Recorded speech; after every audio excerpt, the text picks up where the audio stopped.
What happens when your business thrives in one season, but nearly stalls out in another? For many solo entrepreneurs, the question isn't, can I get work? It's, how do I balance the load without burning out? That and more on today's coaching session.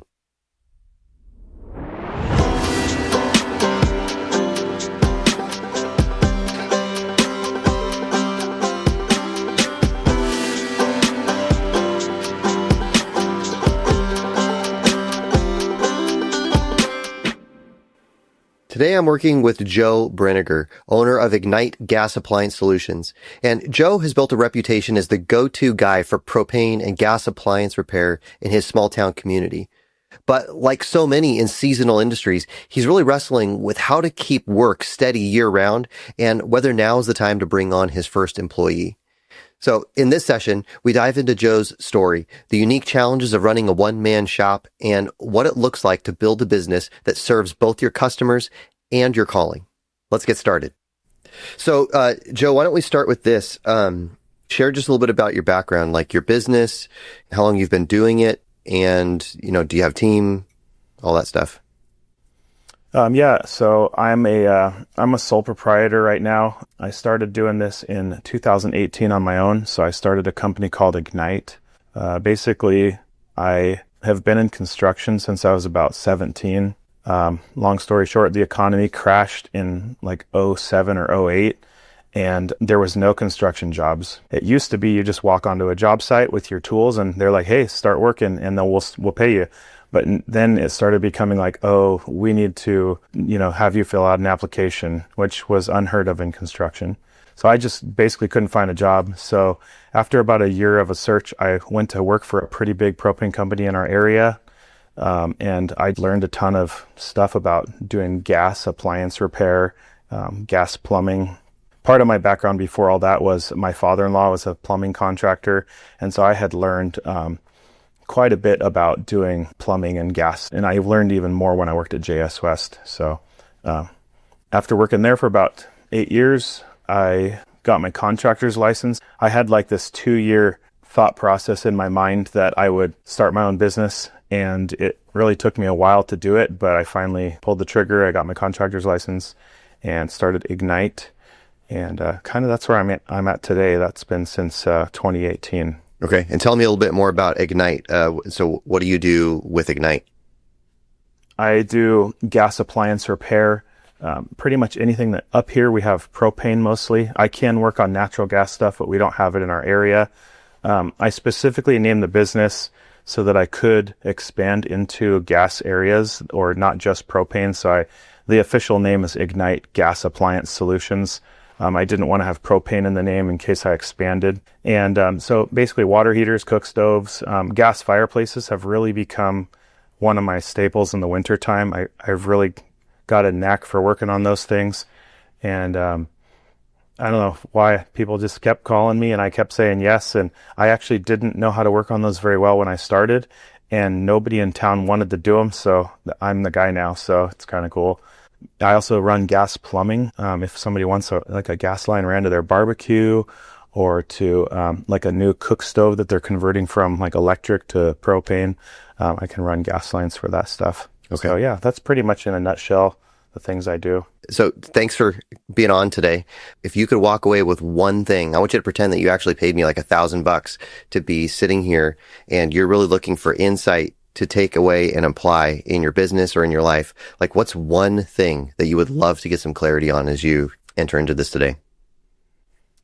I would say making that step towards getting some help, getting some, employees, keeping a consistent level of work year round. Because right now my work is dominantly in the winter time and I slow down quite a bit in the summer.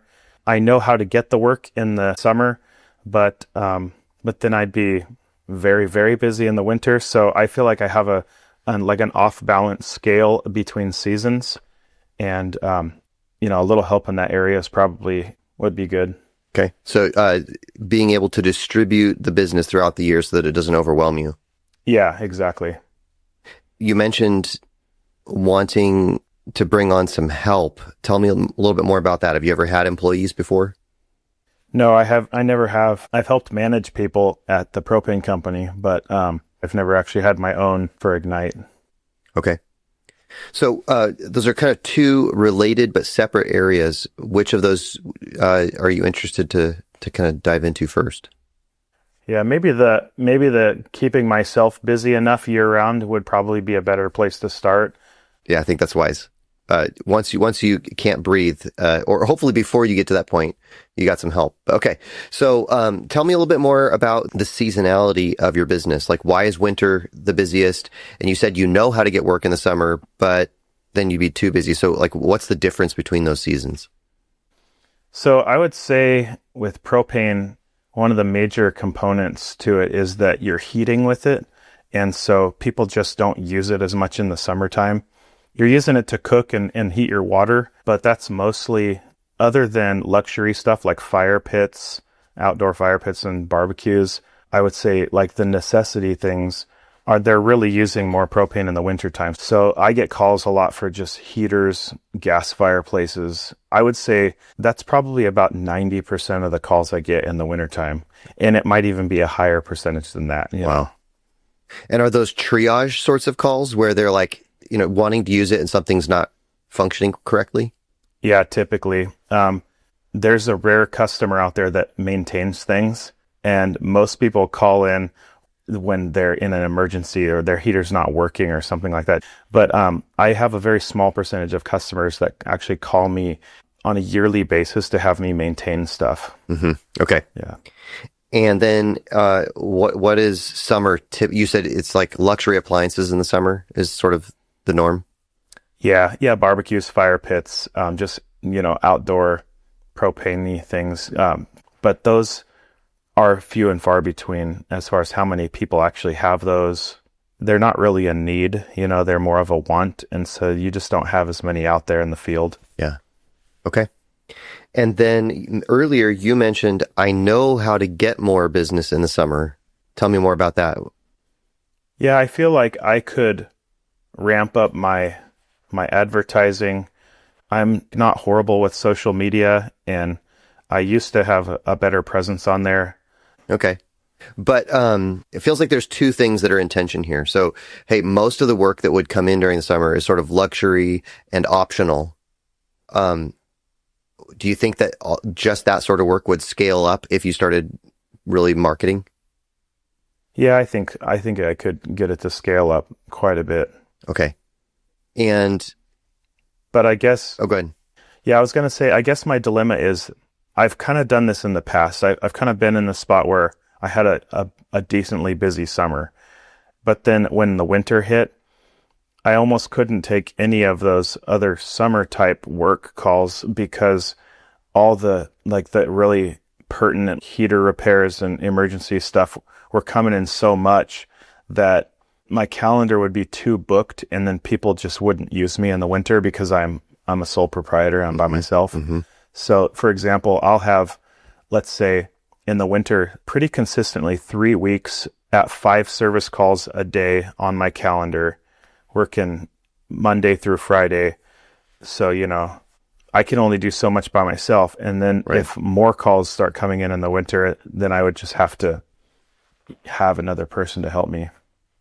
You'll have to help me out because there's a disconnect for me. I'm not following the jump from summer work to why winter is, how that makes winter busier. Can you help me understand that?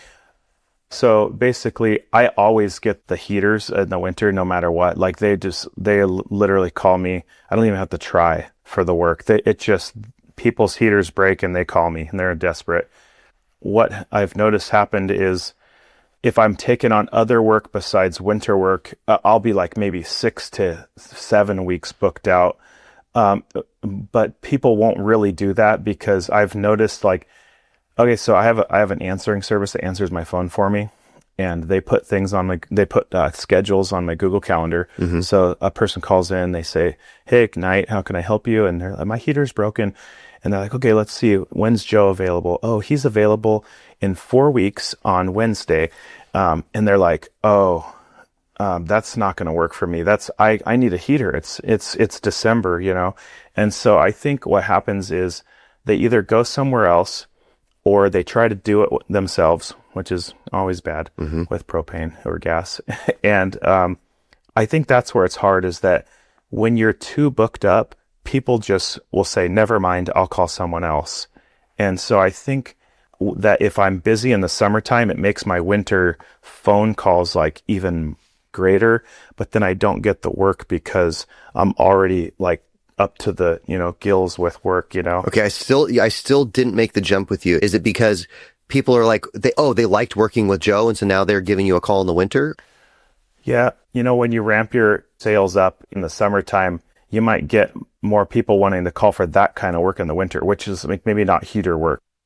So, how do you think you could get out ahead of this and start to distribute the work a little bit more sanely for yourself?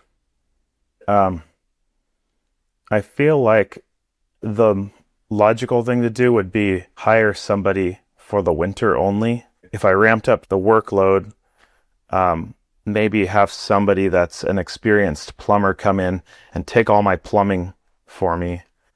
And I can continue to do the more technical jobs like working on heaters and stuff. I think it would be harder to find somebody to do that kind of work because takes a lot more, I guess, experience, and diagnosing is not an easy thing. And so I think the heaters and the fireplaces are probably the harder thing to find an employee for. But, gas plumbing, you could train somebody to do that in a month, Okay. I'm going to challenge your thinking a little bit. I want you to try again. And at this time, I don't want you to give me a Band-Aid. I want you to give me let's get to the root cause a little bit more. So you have this dilemma. If you ramp up summer work, it tends to lead to more sorts of traditional summer work in the wintertime. But as a solopreneur, you can't really handle the volume of plumbing sorts of jobs that aren't urgent and we're freezing, come out here and fix my heater sorts of work. So how else could you distribute the higher volume that comes in the winter? I don't know. I guess you got me stumped on that one. Well, how about I'm going to start the ball rolling and then see where you go with it. Seems to me that the root cause is people wait until they actually have an issue to give you a call. Like the true root problem is high volume comes in of urgent emergency sorts of requests that need to be handled. So how could you change the way that work comes in a little bit such that less emergency calls happen in the first place? Okay. Yeah, I see where you're going with it. That is something that has crossed my mind, is gathering up emails or text phone numbers so I can send out a message during the springtime to encourage people to do, maintenance in the summer. That way I'm distributing it a little bit better. Yeah, that's a great one. Let's come back to that in just a second. It occurred to me, I should have asked you another question first. What sort of work do you love to do? Like if you could fill, 80% of your week doing these sorts of jobs, what would they be for you? That's a good one. What do I love to do? I would say I'm probably best at fixing fireplaces. Okay. That's probably where my best skill is. Okay. And do you get joy out of doing that job as well? Yeah, it makes me happy to help people. And, a lot of times people are like, man, I can't believe, this thing's been broken for so long, or we've been having this problem with it, and I can't believe you came in here and fixed it in an hour. So that, that's always a joyful experience to make people happy. Okay. So being able to serve. Yeah. And I think I know you well enough that maybe there's this small amount of joy in the problem solving as well. Yeah, I guess that's maybe more of a something that's not in my forefront, but maybe something subconscious that's happening, that I just like to fix broken stuff, From what I've observed of you, I think you can look at something and have this intuition about what's wrong that most people don't have. Am I reading you correctly, or am I off base here? Yeah, I guess so. I think if I talk too much about it, it feels arrogant, but I think I do have some of that. Let me stop you for 1 second. This is like, push pause on coaching. I'm going to step onto my soapbox and then I'll get right back off of it. Uh-oh. I have grown weary, and this is an encouragement, not a rebuke. I've grown weary of a culture that confuses confidence with hubris. And by hubris, I mean like, that negative, sinful pride. God made you really good at some stuff, Joe. And it is not remotely arrogant or prideful in the wrong sorts of way to go, hey, God made me really good at that. And just to walk in it, confidently. So embrace confidence, of course, with humility. But all right, I'll step off my soapbox. Okay. All right. So you enjoy the sorts of work, especially where you can very clearly see that you've blessed and served somebody. Yeah. Okay. And I imagine that running plumbing, you don't have the same sorts of experiences. Like, people are grateful, but it's not the same sort of gratefulness. Yeah, I think you're right on that. I think maybe it's because there's more plumbers in the world, and I think a lot of people can do that job. And I don't know, it is solving a problem or coming up with a solution, but I guess it's in a different way. Like, when people want to be warm in the wintertime, it makes them very happy when you can make them warm. But when people just want their barbecue line ran or something, it's a totally different job, Right. Yeah. There's like this sense of urgency, and like you've actually saved somebody from some bad fate. Yeah. Yeah. Okay. Let's come back then to that and then say, okay, what messaging would work to start spreading some of that load? Like, why should I call in the summer instead of in the winter? Right. I'm not just saying it to be a salesperson, but preventive maintenance truly does stop a lot of bad things from happening. I could open up the glass on a fireplace, look inside and say, oh, that's probably going to fail this winter because there's soot covering a key component and that just needs to be cleaned out. And it probably doesn't even need a part. It's just been 10 years since anybody did anything. And so there's soot covering something. And I'm surprised it's even working right now. I can't prevent all things. I can't prevent a part from going bad. Of course. But I can prevent a lot of things just by cleaning and maintenance, Yeah. So I know that that's not really sexy or super glamorous, but you're not being a salesman. If I don't change the oil in my car and I wait until the oil light comes on, bad stuff starts happening. Yeah. Preventative maintenance is super important. So again, try to like talk to me as if I've got some gas appliances that I should have you come out and maintain, which I do, by the way. So we should talk about that afterwards. Sell me, and it's okay to sell me. Like, why is it better for me if I call you in the summer? If you call me in the winter, I probably won't be able to get there for at least 3 weeks. Ooh, solid. Most of the time. Okay. It's pretty good right there. Yep. Keep going. You got one. I bet I could give you 10. Okay, there's one down. Okay. Yeah. Sometimes if you wait till a problem happens, let's say you have a water heater. Most people have water heaters at their house, unless they like cold showers and stuff. So your water heater, let's say I come over and just look at it and I see that there's maybe a bunch of dirt inside of it because they suck in oxygen, which is sucking in dust, and there's a whole bunch of dirt inside the burner, and I can see that that's going to start causing a soot buildup and a dirty yellow flame to burn. And what can happen is that soot can build up so thick that it can overheat your water heater, and then your entire water heater tank could possibly fail because the exhaust isn't getting out of the exhaust tube as well as it should, because it's just caked full of soot. Therefore it overheats and now your water heater fails. So instead of a $225 job, it becomes a $1,500 water heater replacement 2 years down the road. Yeah. You said a whole bunch there. I'm going to unpack them for you, because if you're going to start to communicate some of these things to your consumers, you want to touch on all of these pain points. So I heard at least 3. 1, there's a safety issue. if you just keep letting it go, you could have, some sort of very dangerous situation with your water heater. Number two, it is very likely going to cost you a lot more money.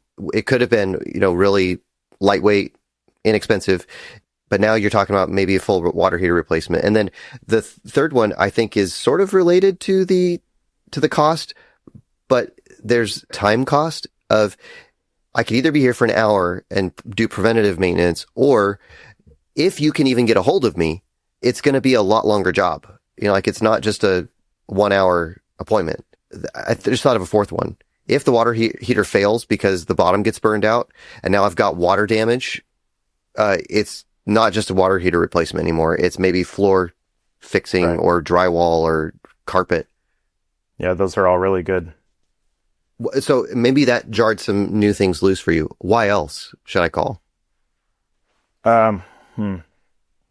Yeah, when you started bringing the safety thing into it, that's a whole other thing that is involved with any kind of explosive fuel that's coming through pipes into your house. And it's kind of weird if you think about it. Sometimes if you just tell somebody this, they're like, "Oh, I never really thought of that." I'm literally lighting a little fire inside of a metal box in your house so that it can heat up something, and that's kind of weird to think about. Like, we're just allowing these little pilot lights or little fires to burn, and you don't want that to get out of control. Yeah. You want that to stay in that metal container. And they are just metal containers that get old and rusty, and you want a professional look at that kind of stuff, so that's probably the safety is huge. With anything propane or gas related. Yeah. Okay. Those are some solid points. Let's dial into the cost a little bit, and then we can talk about the other ones. So you decide whether or not you're comfortable sharing your pricing. I think you'd be fine doing it, but you decide for yourself.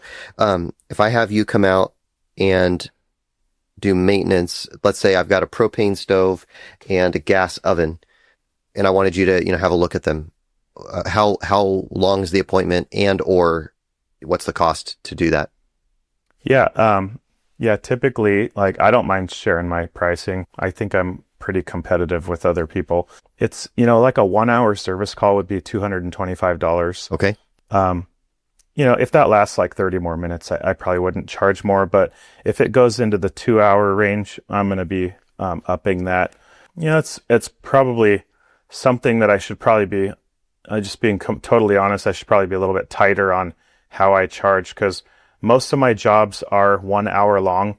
But, when I'm doing plumbing, it's a little bit harder to price it out because you don't know how long it's going to take you. You can kind of guess, but sometimes things take longer. Sometimes things don't take as long. And so you just have to bid those jobs. So I typically will go out and I'll bid those. But with service calls, I just show up and fix them and, Yeah. Okay. And, let's contrast that with, I call in the winter because I should have picked the heater example, but we're going with the oven. My oven is not working.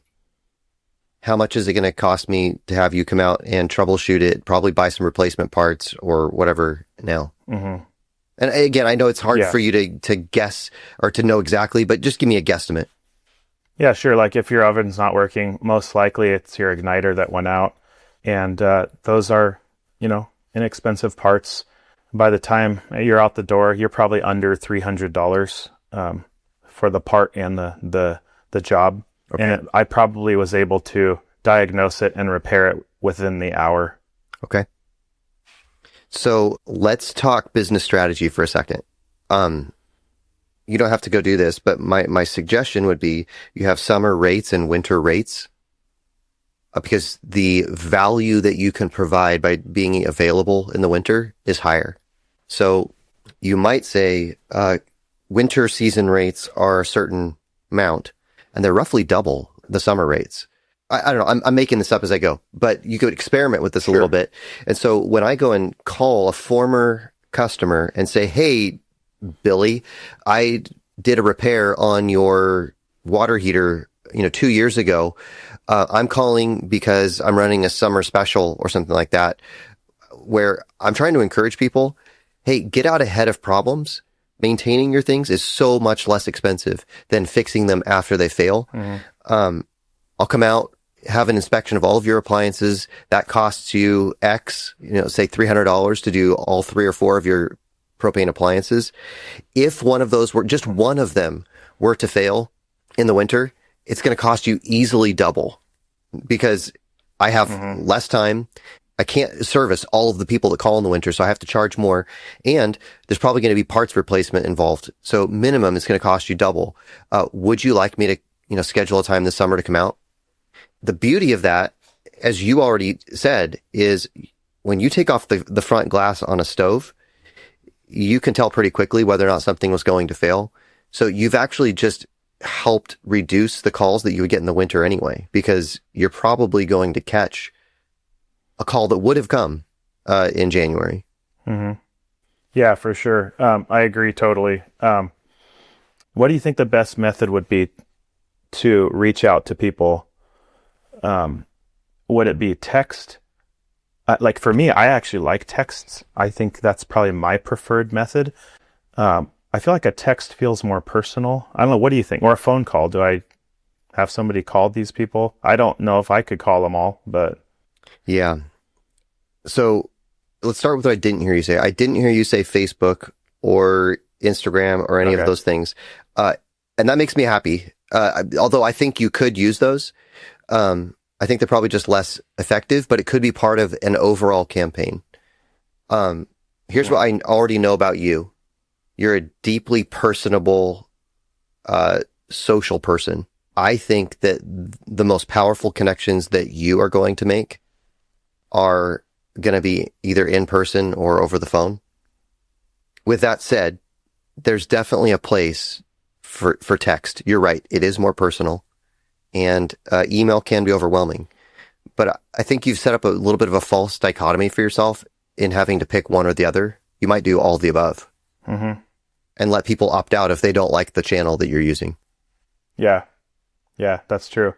No, I agree. I mean, repetition, even if somebody gets it 4 different ways, like I know, like after this podcast, I'm not supposed to shut the browser down because you told me like 6 times That's right. in different emails before we came here not to shut the browser down until it finishes uploading. So I think that repetition is definitely something that people need. And it can be done in lots of different ways. Yeah. And again, there is absolutely a balance. You and I could talk after this. Was 6 reminders too many? Was that annoying? If so, like, that is not the intent. The spirit is like, hey, don't forget. No, for me, it was like, I had better not push the X button at the top left of my screen. Otherwise, I'm going to be in big trouble by Zach. Okay, so here's where I'm more interested, and it's not that the channels aren't interesting, Joe, but I think that the message is more important. How you communicate it, you could pick a million different ways. Shoot, you could send smoke signals or pigeons, but the message is the more important thing. So, how are you going to communicate to the people that you want to work with that you've got this thing that they should engage with?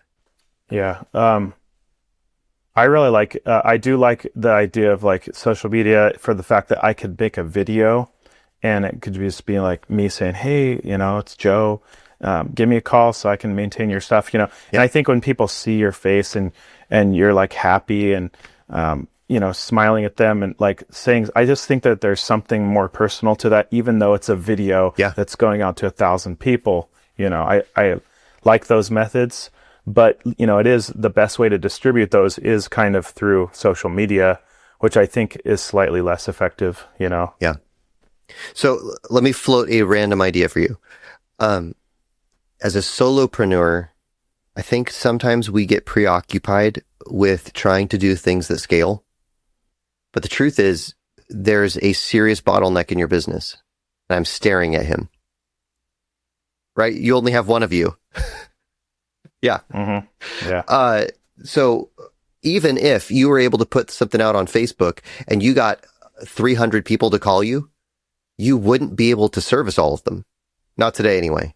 So what if instead you did something very similar, but you committed to every morning I'm going to pick up my iPhone. I'm going to record that exact same video that I would have put on social media, but I'm going to put Frank's name in there, and I'm going to text it to Frank. And then I'll do the same one for Sally or Lisa, right? And I'll send those. And then tomorrow morning, I'll do it again. But now you've got the extremely personal touch where I was thinking about you, Lisa, when I sent this. Mm-hmm.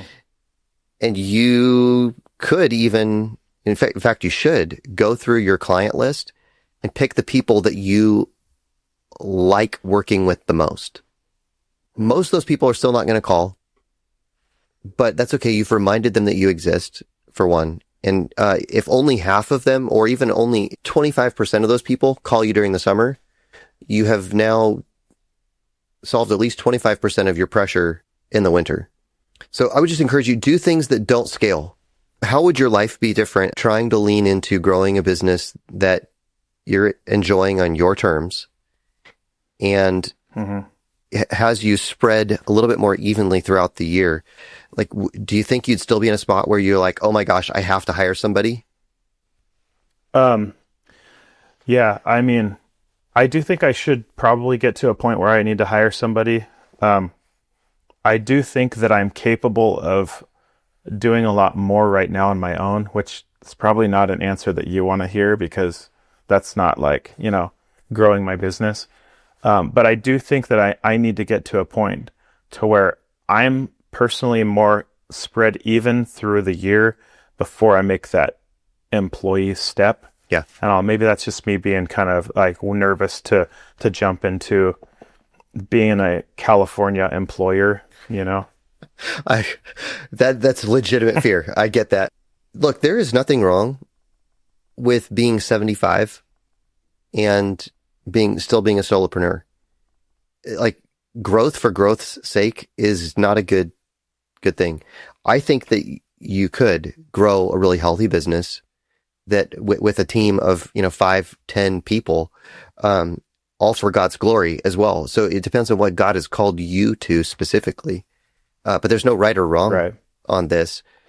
I suspect that at 75 or 65 or whatever, you probably don't want to be going out to a bunch of service calls anymore. You're probably wanting to be wrestling with your grandkids and taking them backpacking and that sort of thing. Right. But I also think you and I are called to build kingdom wealth for kingdom cause. And so you could do that as a solopreneur. You could also do it with a team. But I think that your intuition is right. Hey, don't scale the business until you've got systems in place that can actually scale without breaking you. And step one is figuring out how to distribute the business across the year a little bit better. Yeah, I kind of, this conversation reminds me of those Dear Sam emails that you send out. I like how, I think it was Sam that said it. He wants to, build, you could correct me, but he wants to build his business without losing his soul. Yeah. And I totally feel that. And like, I think that is like, it's like something I don't want to go down this, like have 100 employees and, work for PG&E someday in the city. I don't know, like, would I lose my soul by doing that? Or not necessarily. I'm not saying rich people lose their soul for sure, but I think the term lose your soul can also mean like, oh, I didn't spend enough time with my family or, stuff like that. So I think there's that balance of being like a good family person and a business owner at the same time. Yeah. Can I get on my soapbox again for a minute? Yeah. Let's see it. So, I mean, this is the business I'm running, right? I want to work with men like you who understand that there is more to life than only success in one of life's domains.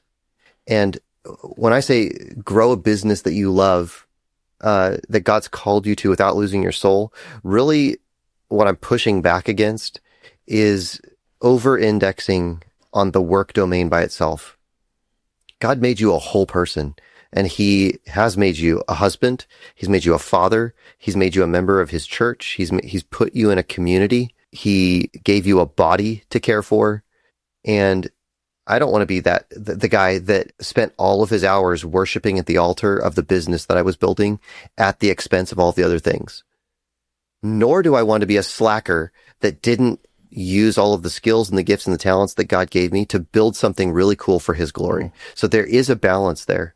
I'll get off my soapbox now, but I see you nodding because I know you already know that and you want the same thing. Yeah.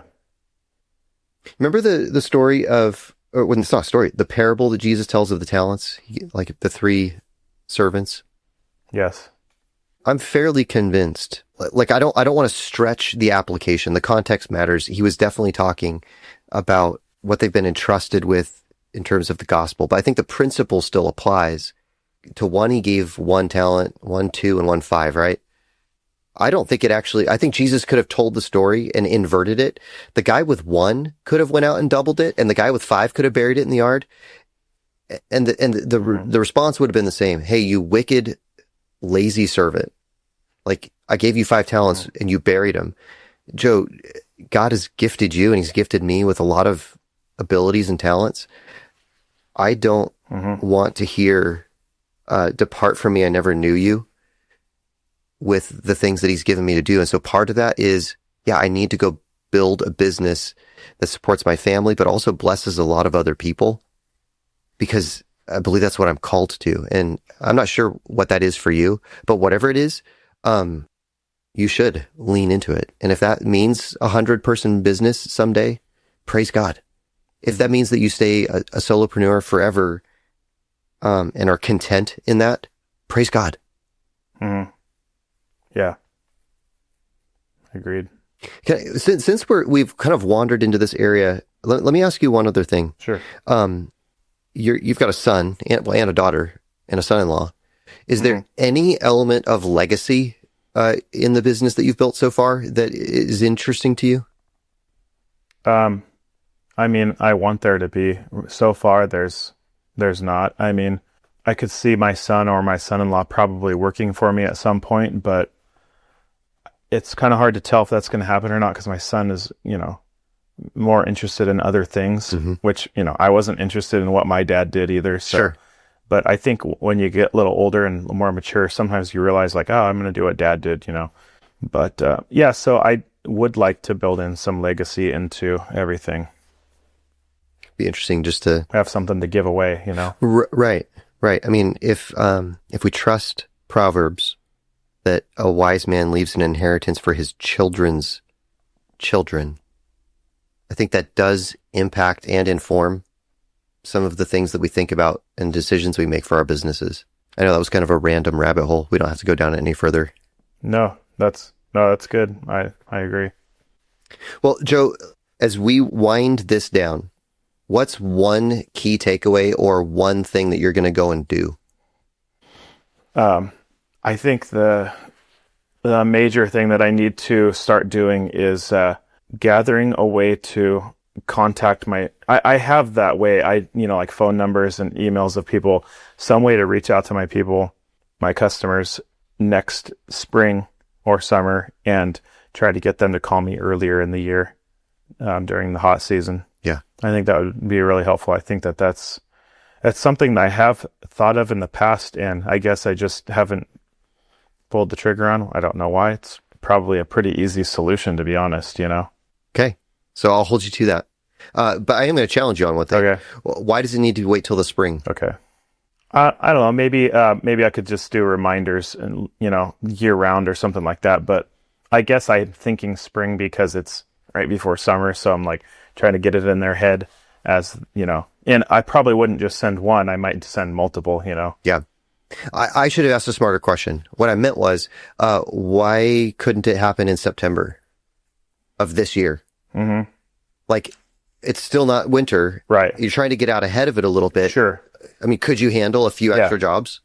Yeah, I guess I call, I would say like October through February is probably my busiest. Okay. That's where it's like you can't see straight. So yeah, September is getting pretty close to the busy season. It kind of depends on how the weather is, because like living in California, you can have, 80-degree days in December sometimes. That's right. I mean, maybe that's a little exaggerating, but like, you can have hot weather here through the winter. It's weird. Dodge Ridge could be open before Halloween. I mean, who knows, right? Yeah. It could be the opposite. Yeah. Yeah. Well, Yeah. I still think that there could be some value. I mean, your messaging would be really strong in this. Hey, cold winter or cold season is approaching. Who knows how soon it's going to hit, but the wise are prepared for it. Let me come out, do some maintenance. It'll save you a bunch of money, and you won't be trying to find somebody to come fix your stuff in February. Right. Experiment with a little bit. I mean, I really do think next step for you could be print out your past client list, put some red stars next to the ones that you just would love to work with again. Give them a call or shoot them a text and see how it goes. Okay. Hey, just out of curiosity, I know you use multiple methods in your business for sending out ads, or what do you find is the most effective one for you? So it's definitely a combination of text and email, but as you rightly pointed out, always with a video element. So I'm using Loom. I think I've actually sent you a few. Yeah. Yeah. And secret hack, don't go telling everybody this, but AI is now good enough and smart enough that I can record a pretty personalized video and then select Joe and turn that into a variable so that when I send it out, it will automatically put in Jason or George or Tom, and it actually sounds like my voice. So that is a way to scale it. And I can't believe I just confessed that to you. But well, I didn't pick up on it. If you're doing, yeah, that's funny. I did not pick up on that. So it's not like the thing that's like, hey, I'm so glad, Joe, right. You're here with me. It's just sounds like your voice. Right. That's crazy. So I think that regardless of the method, video is a really powerful and personal element that you're right does work, and people engage with it. But again, I'm probably not I'm not the best person to talk about what's the right channel. I think it's very dependent on your business, and I'm just a little bit of an old fuddy-duddy. I don't want to play in the social media space. I have zero desire to be there. Even if it costs me in terms of the potential for my business, I'm okay with that because I don't want to be there that bad. If you do and you have an engaged audience and you don't mind, then by all means, go for it. See how it works. Right. All right, Joe. Anything else that you want to talk through before we roll this down? I don't think so. I think I've got plenty of stuff to work on, and yeah, I really appreciate this. This is cool. This is my pleasure. Can I pray for you? Yeah. All right. Well, Lord, thank you for the time that I've had with Joe. God, thank you for the stewardship that you've given him over the business that he gets to run. God, it's really cool to hear his heart for seeing people grow, people be blessed as he solves problems that are important to them, especially in the winter when they've maybe been hobbling through some cooler time in their home, and he comes in and is able to solve it really quickly. God, you've gifted him in those ways, and I thank you that he's using them to love others. And God, I know that one of the things that you're doing is giving Joe cool opportunities to talk to people about things of consequence when he's in their homes. And so I ask that you would bless him in that and that you'd be glorified in it. As he thinks about what it looks like to even out business throughout the year over the next 12 months, I ask that you give him wisdom and that you would help him to experiment with these things and that you would bless all of it for the good of his family, for the good of his own time and energy, and for your kingdom's cause. And it's that thing itself, your kingdom, that motivates us to love and to live and to work hard. We love you, God. In Christ's name, amen. Amen. Today's conversation with Joe reminded me that the biggest breakthroughs often come when we shift from reacting to problems toward building systems that prevent them in the first place. For Joe, that looks like turning emergency repair calls into proactive maintenance opportunities, which would give him more stability and margin and give his customers more peace of mind. And that same principle applies for you. So where are you running on adrenaline or putting out fires when you could be building rhythms that serve you, your family, and your calling more faithfully? What step could you take this week to move from being reactive to preparation instead? Now, remember, God has called you to steward your business and the talents that he's given you with wisdom for his glory and for the good of others. And wisdom demands that we move beyond being purely reactive and that we pursue growth with intentionality. If today's conversation resonated with you, then I'd love to invite you to a quick 15-minute chat to explore whether or not coaching could be the right next step for you. You don't have to figure this out alone. Sometimes it's just one conversation, and that's all it takes to get the clarity that you need. Let me close with this benediction from 2 Thessalonians chapter 2, verses 16 to 17. Now, may the Lord Jesus Christ himself and God our Father, who loved us and gave us eternal comfort and good hope through grace, comfort your hearts and establish them in every good work and word. I'll see you next time.